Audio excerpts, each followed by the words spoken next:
BSc in home science का course अब आ गया है पहली बार आपके शहर भिवंडी में, जहां आप बन सकते हैं प्रोफेशनल न्यूट्रिशनिस्ट और डाइटिशियन, या फिर आप कर सकते हैं कई सारे paramedical courses. Aqsa women's degree college में आपको मिलेगा एक कंप्लीट स्टडी एनवायरनमेंट जो स्टूडेंट्स का प्रैक्टिकल बनाए और भी आसान और मजेदार। Ventilated classroom, computer lab and complete AV room, साथ ही well train and well qualified teachers, और यहाँ स्टाफ मैनेजमेंट टीचर्स सभी लेडीज है। अक्सा वुमेन्स डिग्री कॉलेज में साल 2025-26 के लिए एडमिशन्स ओपन है एट 4th मिल्लत नगर, चाविंद्रा रोड, अपोजिट अल नूर स्कूल, भिवंडी। हेलो फ्रेंड्स, मैं जुल्फिकार मोमिन द वॉइसेस में आपका स्वागत है।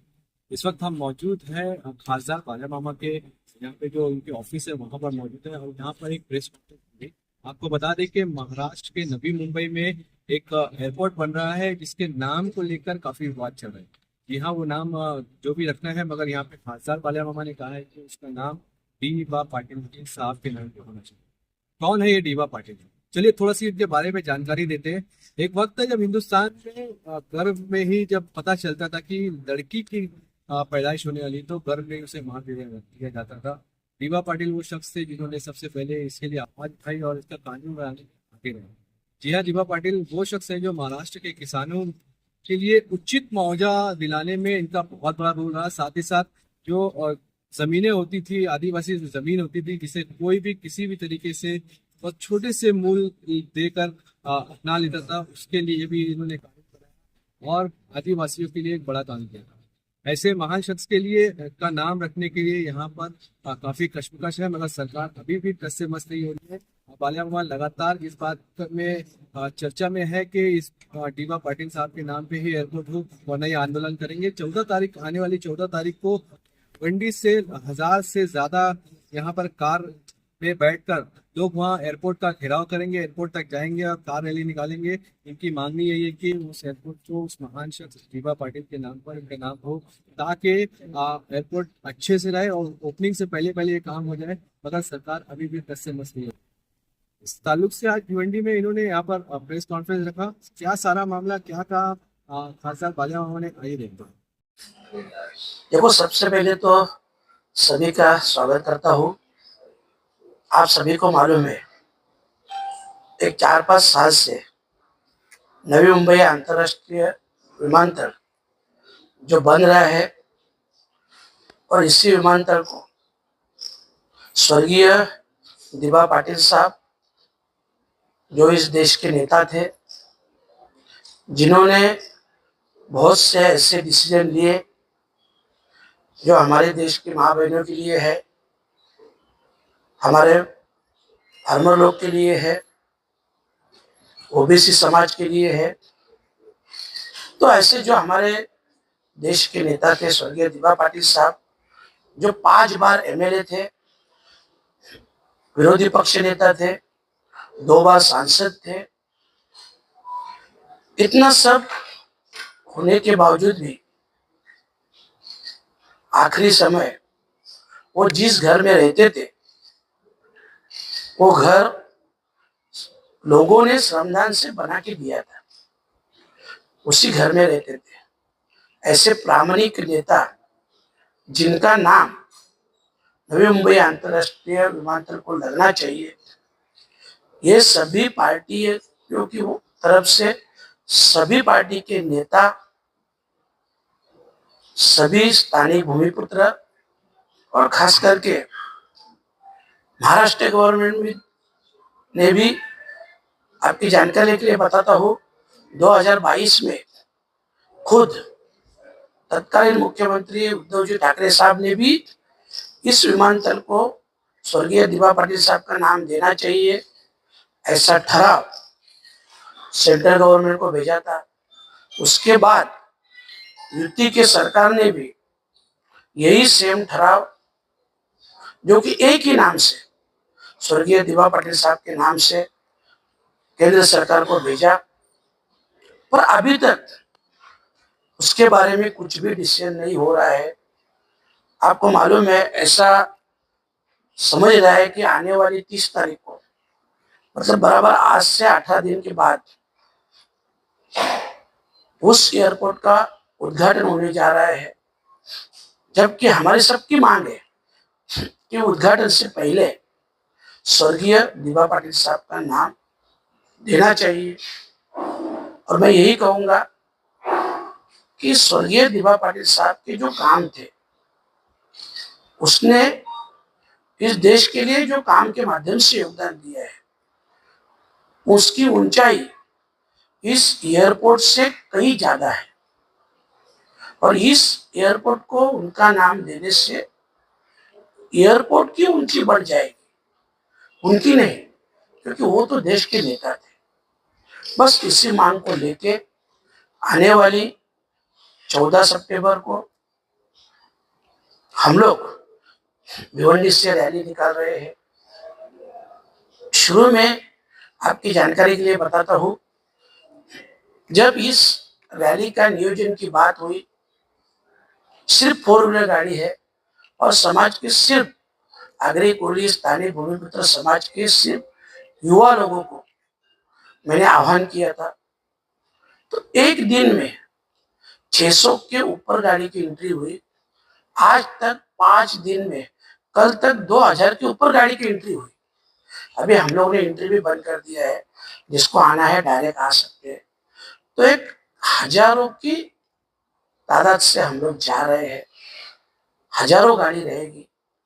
मुझे मालूम है ये जो सभी लोग आ रहे हैं, ये सिर्फ और सिर्फ दिवा पाटिल साहब के सम्मान के लिए आ रहे हैं। उनके प्रति जो समाज का प्यार है, समाज की जो श्रद्धा है, उसके कारण इतनी बड़ी संख्या से 4 व्हीलर लेके सभी युवा आ रहे हैं। हम लोग इस माध्यम से राज्य सरकार और केंद्र सरकार का ध्यान इस मुद्दे पे आकर्षित करना चाहते हैं, ताकि ये अभी उद्घाटन की घड़ी नजीक आई है, तो उसके पहले ये नामकरण होना चाहिए। ये हमारी स्पष्ट भूमिका है। और अगर उसके पहले ये नामकरण नहीं होगा तो इससे भी बड़ा आंदोलन, क्योंकि ये तो एक ट्रेलर है, कुछ ही दिनों में आह्वान करने के बाद हजारों गाड़ी अगर समर्थन में आ रही है, तो इसका मतलब लोगों में जागृति हुई है। और अगर उद्घाटन से पहले नाम नहीं दिया तो लाखों लोग इस मोर्चा में शामिल होने वाले हैं। और मेरा कहना एक ही है कि अगर स्टेट गवर्नमेंट ने एक ही नाम दिया है, तो सेंट्रल गवर्नमेंट ने जल्द से जल्द उसका निर्णय लेना चाहिए।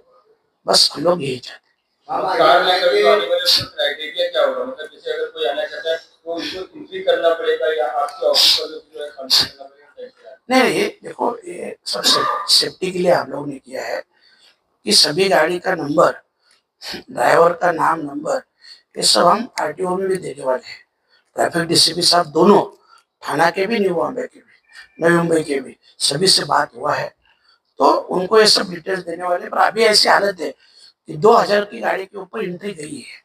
तो अभी हम लोग बता रहे हैं कि कौन से एरिया से, कौन से पॉकेट से कितने लोग आ रहे हैं। बॉम्बे महानगर पालिका जो है, उन्होंने या महानगर पालिका के क्षेत्र में जो फलक लगाए, न्यू मुंबई विमानतल, इस तरह के फलक लगाए, कई युवा ने वहाँ पर वो बोर्ड तोड़े भी।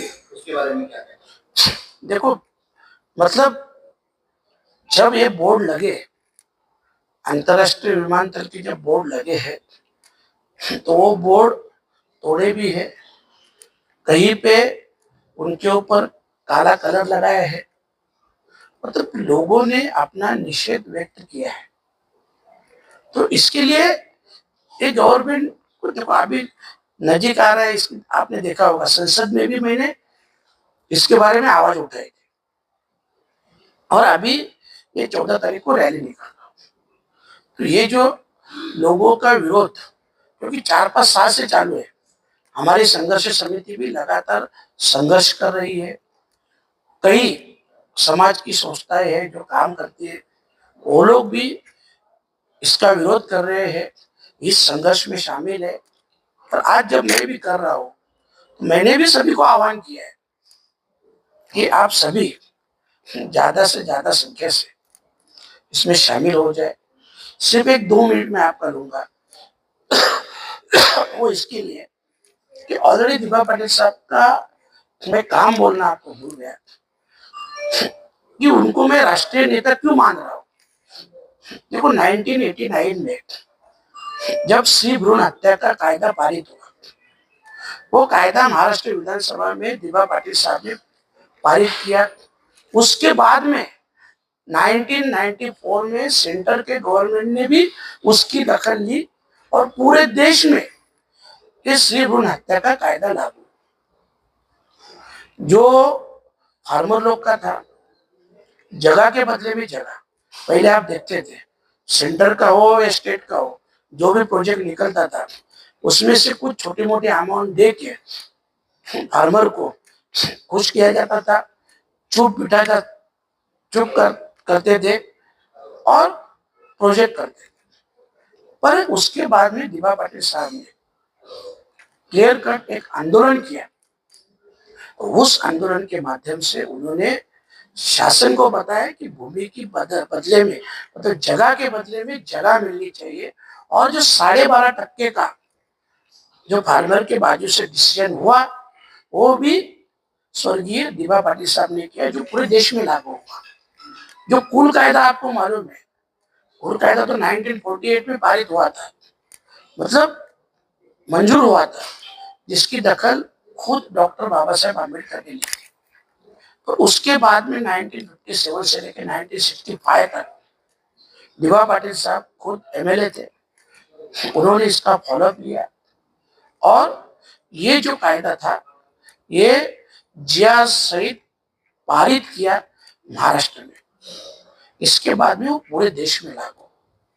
और इससे और एक बात बता दूं कि जब मंडल आयोग की सिफारिश लागू करना था पूरे महाराष्ट्र में, तब ओबीसी का उसी समय 1984 में ओबीसी का महाराष्ट्र का नेतृत्व दिभा पाटिल साहब कर रहे थे। मेरा कहने का मतलब यही है कि उनका जो काम है, आज भ्रूण हत्या का जो हुआ, सब हमारे माँ बहनें बेटियां हमारे पूरे देश की, उनके लिए कानून लागू हुआ।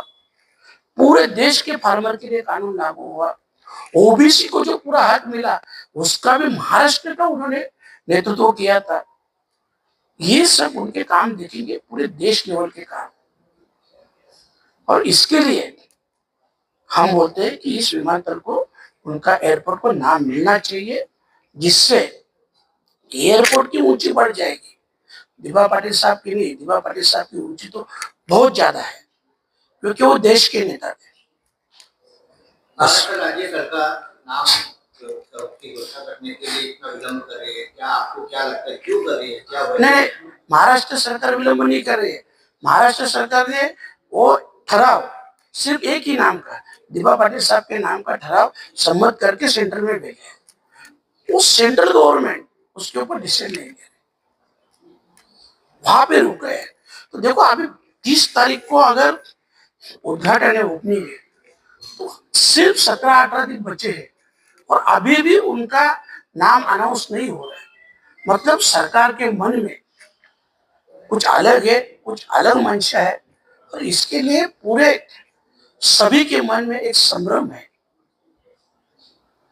और इसके लिए हम लोग ये आंदोलन कर रहे हैं।